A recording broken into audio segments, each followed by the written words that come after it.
सबसे पहले तो हम ये समझ लें कि कार्तिक का महीना जो आता है तो इसका नाम कार्तिक का ही महीना क्यों रखा? शंकर जी के पुत्र के नाम पर ही इसका नाम क्यों रखा?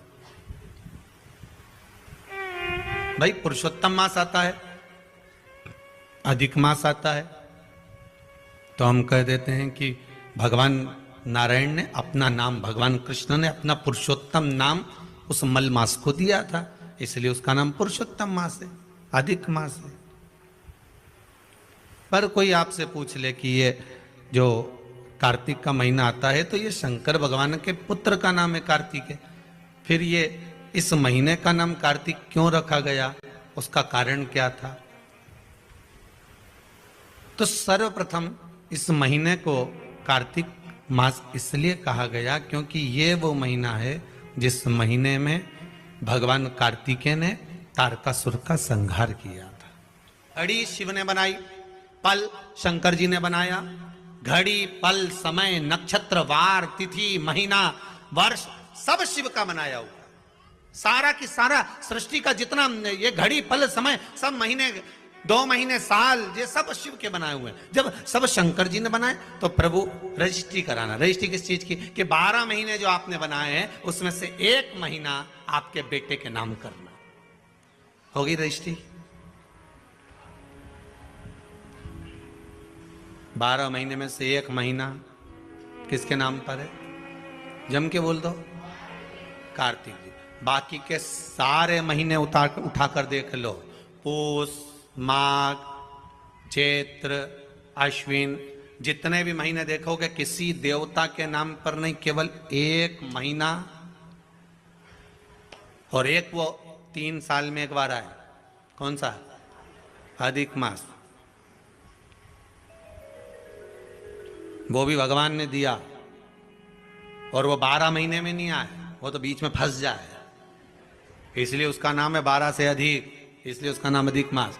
तो भगवान कृष्ण ने उसको अपना नाम दिया पुरुषोत्तम। पर बाकी के 12 महीने निकाल कर देख लो आप, माघ मिलेगा, पूस मिलेगा, चैत्र मिलेगा, वैशाख मिलेगा, अश्विन मिलेगा, सारे महीने मिलेंगे, मल मास, अधिक, अधिक साम मिल जाएंगे, पर देवता के नाम से कोई मास नहीं मिलेगा। देवता के नाम से अगर कोई मिलेगा तो केवल 1 मिलेगा, वो है कार्तिक मास। क्योंकि यहां प्रॉपर्टी में लिख दिया गया, सील ठप्पा लग के सिग्नेचर होके ठप्प, कि ये दुनिया के लोग कार्तिक के महीने में तारा स्नान क्यों करते हैं? कौन सा स्नान? तारा स्नान। तारा स्नान का मतलब मालूम है? जम के बोलो, है? तारा स्नान का मतलब क्या है?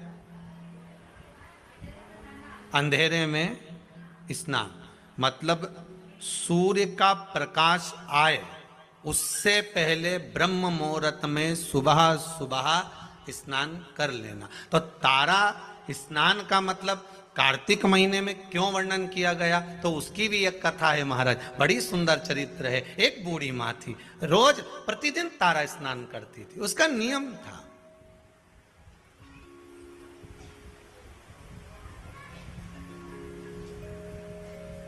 प्रतिदिन तारा स्नान करती थी।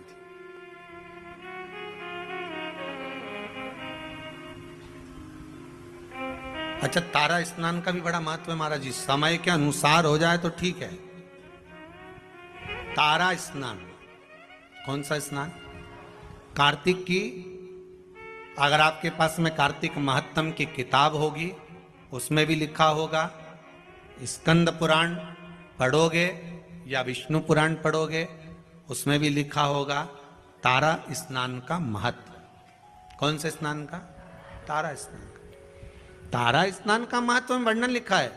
ब्रह्म मुहूर्त में, आप हर चीज का एक समय होता है, उस समय की अनुकूलता में आप अगर भगवान की भक्ति को धारण करते हो, समय की अनुकूलता में भगवत स्मरण को धारण करते हो, तो आपको उसका फल जरूर मिलेगा।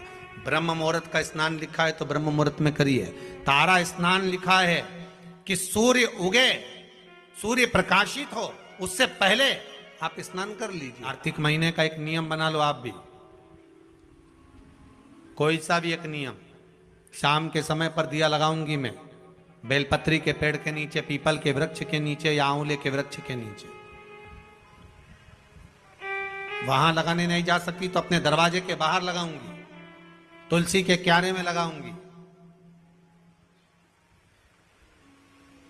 ये भी नहीं कर सकती, परिंदे पर दिया लगाऊंगी, जहां पानी का मटका हो, हंडा हो, वहां लगा दूंगी। ये भी नहीं कर सकती तो पूरे कार्तिक के महीने में दरवाजे पर मैं पानी छीटूंगी।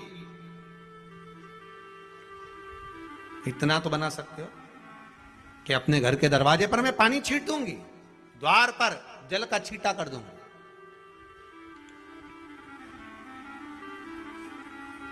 ये भी नियम ना बने तो मैं प्रतिदिन ठाकुर जी को एक तुलसी का दल समर्पित कर दूं। तुलसी का दल किसी भी महीने के अंतर्गत प्रसंग में आपने नहीं सुना होगा कि भगवान विष्णु और भगवान शंकर का मिलन हुआ, पर कार्तिक महीने की बैकुंठ चतुर्दशी का दिन एक ऐसा होता है जिस दिन शंकर और शंकर भगवान और भगवान विष्णु का मिलन होता है। एक बात आपको पहले भी कही, सारी दुनिया की दिवाली देखना और उज्जैन महाकाल के उस पावन नगरी में हरिहर मिलन देखना। कहां पर? जम के बोलिए जरा। उज्जैन महाकाल की नगरी में हरिहर मिलन देखना। सारी दुनिया में जितने, पूरी पृथ्वी पर जितने फटाके दिवाली पर छूटते होंगे, उतने फटाके उज्जैन नगरी में हरिहर मिलन के दिन छूटते होंगे। उतने फटाके कि आज शंकर और भगवान हरि का, मेरे ठाकुर का, मेरे राम का, मेरे कृष्ण का, मेरे गोपाल का मिलन हो रहा है। आज महाकाल राजा मेरे भगवान नारायण से मिलने के लिए आए हैं। और एक बात और अच्छे से कह दें, जितने फटाके दीपावली पर छूटते होंगे, उतने फटाके उससे ज्यादा भगवान शंकर और नारायण के मिलन पर छूटते हैं बैकुंठ चतुर्दशी पर। और जितने फटाके बैकुंठ चतुर्दशी पर उज्जैन महाकाल की नगरी में गोपाल जी और महाकाल के मिलन पर छूटते होंगे, उससे ज्यादा फटाका जिस दिन भक्त और भगवान मिलता होगा उतने छूटते होंगे। उससे ज्यादा फटाके तब छूटते हैं जब एक भक्त का मिलन भगवान से होता है। एक निर्मल मन का जीव जब परमात्मा से मिलन करने के लिए जाता है।